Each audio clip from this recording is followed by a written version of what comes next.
श्री स्वामी समर्थ. नमस्कार. तुमचे सर्वांचे माझ्या यूट्यूब चॅनलमध्ये खूप खूप स्वागत. तुमच्या सर्वांच्या इच्छा मनोकामना पूर्ण होत हीच स्वामी महाराजांच्या चरणी प्रार्थना करते आणि आजच्या आपल्या एका नवीन व्हिडिओला सुरुवात करते. आजच्या व्हिडिओमध्ये आपण जाणून घेणार आहोत तर ते म्हणजे बघा, यावर्षी 15 फेब्रुवारी वार रविवार या दिवशी महाशिवरात्री आलेली आहे. मग या महाशिवरात्रीच्या शुभमुहूर्तावरती आपल्याला शिवलीला अमृत या ग्रंथाचे पारायण करायचे आहे. मग कधी कधी काय होतं, आपल्याला आता पारायण कसे करावे असा प्रश्न पडतो. तसेच पारायणाचे नियम, उद्यापन कसे करावे, पारायण करताना कोणत्या नियमाचे पालन करावे. मग आजचा हा व्हिडिओ त्यासाठी तर आहे. अगदी सविस्तररित्या आपण पारायणाचे नियम, उद्यापन, नैवेद्य अगदी सविस्तर जाणून घेणार आहोत. तर तुम्ही माझा हा व्हिडिओ शेवटपर्यंत नक्कीच पहा. व्हिडिओला नवीन असताल लाईक करा, शेअर करा आणि असेच नवनवीन अध्यात्माचे व्हिडिओ पाहण्यासाठी चॅनलला सबस्क्राईब अवश्य करा आणि कमेंटमध्ये श्री स्वामी समर्थ लिहायला विसरू नका. बघा, या वर्षी म्हणजे 2026 या वर्षी 15 फेब्रुवारी वार रविवार या दिवशी महाशिवरात्री आलेली आहे.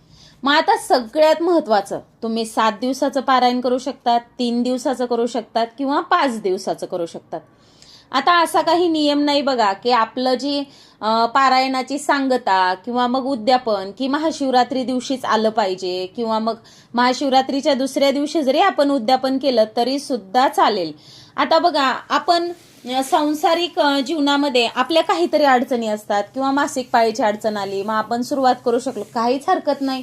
अगदी तुम्ही 11 तारखेला चालू केलं, 12 तारखेला चालू केलं, 13 तारखेला चालू केलं तरी सुद्धा चालेल. कारण की बघा, आपली ना इच्छाशक्ती महत्वाची, देव ना भक्तीचा भुकेला आहे, आपला भाव महत्वाचा आहे. त्यामुळे आपण सुरू करू शकतो. मग तुमची इच्छा राहिली, आता तुम्ही 3 दिवसात करायचं की 7 दिवसात करायचं की 5 दिवसात करायचं. बघा, शिवलीला अमृत हे भगवान शिवाच्या भक्तीशी निगडीत एक पवित्र ग्रंथ आहे, ज्यामध्ये भगवान शिवाच्या लीलांचे आणि महिम्यांचे वर्णन आहे. शिवलीला अमृताचे पारायण विशेष श्रावण महिन्यात किंवा 16 सोमवार व्रतादरम्यान किंवा शिवरात्री सारख्या शुभ प्रसंगी केले जाते. आणि आता महाशिवरात्रीच आहे, यामुळे भक्तांना मानसिक शांती, इच्छापूर्ती आणि शिवकृपेचा लाभ होतो. आता बघा, आपल्याला पारायण करायचं आहे ना, यासाठी विशेष पूजा मांडण्याची गरज नाही. आणि आपल्या सर्वांनाच माहिती आहे, भोलेनाथांना पूजेचा प्रदोष काळ हा खूप प्रिय आहे. कारण की भगवान भोलेनाथ यांची प्रदोष काळामध्ये केलेली पूजा महादेवाला खूप प्रिय आहे. मग तुम्हाला जर शक्य होत असेल तर तुम्ही सायंकाळी प्रदोष काळामध्ये वाचन करा. जर नाही समजा सायंकाळी शक्य होत तर सकाळी ब्रह्ममुहूर्तावरती वाचन करा. आता बघा, यासाठी आपल्याला कोणत्याही प्रकारची मांडणी करायची नाही. अगदी दररोज आपण जेव्हा समजा आपल्याला हे ग्रंथ वाचायचं आहे त्यावेळेस एक आसन घ्या बसायला. ग्रंथ मांडण्यासाठी पाटावरती एक वस्त्र आणि त्यावरती ग्रंथ. मात्र आता सायंकाळी किंवा मग सकाळी आपली देवपूजा झालेली असते, दिवा लावलेला असतो आणि सायंकाळी प्रदोष काळ म्हटल्यानंतर एक 4:30 5:30 या दरम्यान आपण वाचनासाठी बसू, पारायण करण्यासाठी. मग त्यावेळेस मात्र देवघरात आपल्या दिवा लावा, अगरबत्ती, धूप आणि त्यानंतर आपल्या पारायणाला सुरुवात करा. आता हे झालं आपलं घरातलं. आता सगळ्यात महत्वाचं, जेव्हा बघा आपल्याला पारायणाला सुरुवात करायची आहे तेव्हा आपल्याला तुमच्या जर घराच्या जवळपास कुठे शिवमंदिर असेल तर तिथे जायचं. शिवलिंगाला आपल्याला 1 तांब्या भरून पाणी अर्पण करायचंय. महादेवाला सांगायचं आहे की मी पारायणाला सुरुवात करत आहे, तर तुम्ही माझं पारायण समजा अगदी निर्विघ्नपणे पार पडू द्या. आणि आपल्याला जर शक्य झाले तर 11 बेलाची पानं, 11 अक्षदा अर्पण करा आणि प्रार्थना करा. त्यानंतर बघा, आता 7 दिवसाचं पारायण जर तुम्हाला करायचं असेल तर तुम्हाला सांगते बघा, सोमवारी अध्याय 1 ते 2, मंगळवारी अध्याय 3 ते 4, बुधवारी 5 ते 6, गुरुवारी 7 ते 8, शुक्रवारी 9 ते 10, शनिवारी 11 ते 12, रविवारी 13 ते 14 आणि 15वा अध्याय ऍड केलेला आहे. पण तो तुमची इच्छा असेल तर वाचा, नाही वाचला तरी सुद्धा चालतो. आता सगळ्यात महत्वाचा प्रश्न येतो बघा की आता तुमच्या जर समजा घराच्या जवळपास कुठे महादेवाचं मंदिर नसेल तर काहीच हरकत नाही. अगदी आपण घरामध्ये सुद्धा आपल्या शिवपिंड आहे देवघरामध्ये, तिथे तुम्ही अभिषेक करा. अभिषेक करून प्रार्थना करा भोलेनाथांना. आणि हे बघा, आपल्या सांसारिक जीवनामधल्या येणाऱ्या अडचणी सुद्धा दूर होतात. आणि जरीही तुमच्या कोणाच्या जीवनामध्ये अडचणी नसतील तरी सुद्धा पारायण केलं तर एक आपल्याला कृतज्ञता व्यक्त करायची आहे. त्यामुळे बघा, आपण हे पारायण करायचं आहे. कारण की हा जो काळ आहे ना, इतके शिवतत्व जागृत असतात आणि आपण जी काही सेवा करू त्याचं मात्र आपल्याला फळ प्राप्त होतच. कारण की बघा, इच्छापूर्ती, आरोग्य, समृद्धी या सर्व म्हणजे आपल्या खूपच आपल्याला म्हणजे एक समाधान सुद्धा प्राप्त होतं. आणि सगळ्यात महत्वाचं बघा, काहीही पैशाने विकत घेता येतं पण मनाची शांती विकत घेता येत नाही. त्यामुळे बघा, आपण हे पारायण करायचं आहे. अगदी आता तुम्हाला जर समजा 3 दिवसाचं करायचं आहे, मग तुम्हाला जर शक्य होत असेल पहिल्या दिवशी 4 अध्याय वाचा, दुसऱ्या दिवशी 5 वाचा, तिसऱ्या दिवशी 5 वाचा आणि एका बैठकीत वाचण्याचा प्रयत्न करा. किंवा मग लहान मुलं असतील, 1-2 मिनिटं मधात थांबावं लागलं काही हरकत नाही. कुठलाही मनामध्ये समजा वाईट विचार आणू नका. आपल्याला किती आपण श्रद्धेने करतोय ना हे महत्वाचं. आता यामध्ये नियम म्हणताल तर तुम्हाला सांगितलं, पूजा मांडणी कोणत्याही प्रकारची नाही. ब्रह्मचर्याचं पालन करायचं आहे, हे खूप महत्वाचं आहे. त्यानंतर तामसिक भोजन. तामसिक भोजन म्हटलं की कांदा लसूण विरहित, अगदी शिवलीलामृत ग्रंथामध्ये सुद्धा सांगितलेलं आहे. आणि मांसाहार तर आपण करणारच नाहीत.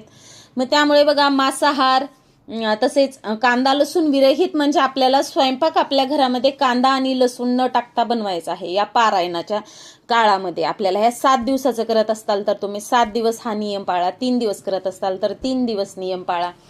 आणि बघा, आता गुरुचरित्राचं पारायण करत असताना आपण परान्न वर्ज्य करतो, काही हरकत नाही. मग आपण एवढं समजा आता हे बघा, ज्याला त्याला माहिती आहे, जो तो वैयक्तिक किती म्हणजे आपला संसार, आपले सगळे कर्तव्य करून, आपल्या मुलं बाळ बघून आपण किती वेळ काढून आपली इच्छा असती म्हणून आपण पारायण करतो.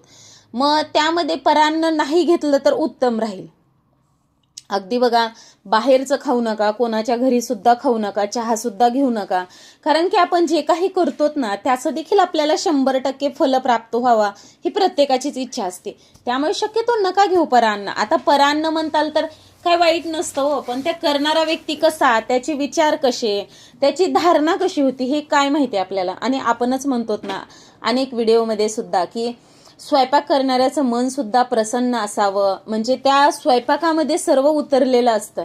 मग तो स्वयंपाक करणारा व्यक्ती कसा आहे आपल्याला काय माहितीये. मग त्यामुळे सगळ्यात महत्वाचं परान्न वर्ज्य केलेलंच उत्तम राहील.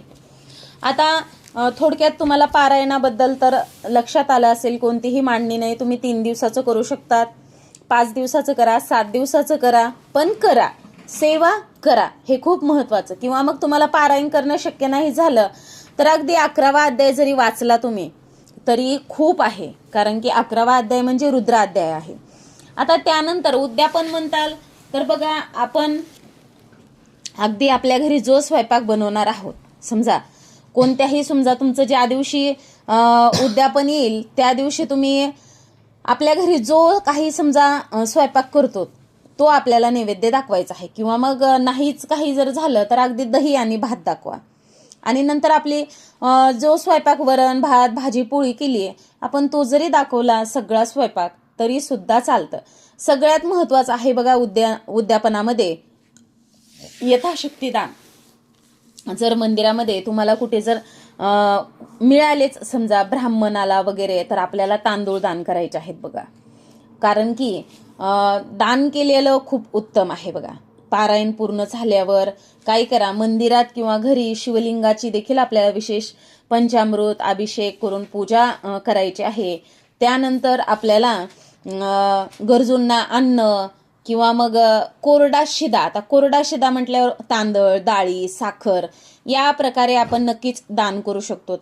तसेच उद्यापनाच्या शेवटी आपल्याला भोलेनाथांची आरती घ्यायची आहे. अगदी दररोज घेतली तरी उत्तम. आरती घ्या, 108 वेळा ओम नमः शिवाय या मंत्राचा जप करायचा आहे आपल्याला दररोज. आपले 2 अध्याय तुम्ही आता किती दिवसाचं पारायण करता त्यानुसार. कारण की बघा, या शिवलीला अमृत पारायणाचा एवढा फायदा आहे की भगवान शिव आणि माता पार्वती यांचा आशीर्वाद प्राप्त होतो. मनोकामना पूर्ण होतात. विशेष विवाह, संतान, आरोग्य आणि समृद्धीसाठी मानसिक शांती, आध्यात्मिक उन्नती आणि नकारात्मक ऊर्जेपासून मुक्ती मिळते. कौटुंबिक सौख्य आणि शांती सुद्धा प्राप्त होते. असा हा पवित्र ग्रंथ आपल्याला पारायणाला सुरुवात करायची आहे. आणि शेवटच्या दिवशी आपण उद्यापन देखील बघितलेलं आहे. बघा, मी ज्या पद्धतीने करते त्या पद्धतीने मी तुम्हाला थोडक्यात माहिती सांगण्याचा प्रयत्न केलेला आहे.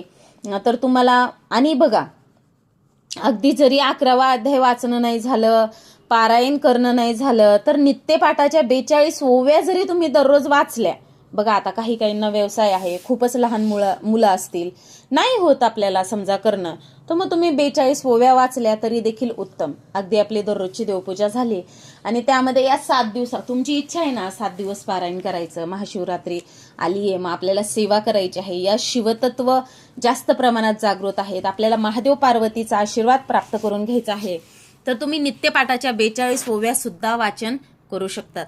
तर अशा प्रकारे आजच्या व्हिडिओमध्ये शिवलीला अमृत या पवित्र ग्रंथाचे पारायण कशा पद्धतीने करायचे याबद्दल सविस्तर जाणून घेतलेला आहे. तर तुम्हाला माझा हा व्हिडिओ आवडला असेल, नक्कीच तुम्ही व्हिडिओला एक लाईक करा, शेअर करा आणि असेच नवनवीन अध्यात्माचे व्हिडिओ पाहण्यासाठी चॅनलला सबस्क्राईब अवश्य करा आणि कमेंटमध्ये श्री स्वामी समर्थ लिहायला विसरू नका. झालेली सेवा स्वामी महाराजांच्या चरणी अर्पण करते आणि माझा हा व्हिडिओ इथंच थांबवते. श्री स्वामी समर्थ. जय जय स्वामी समर्थ. धन्यवाद.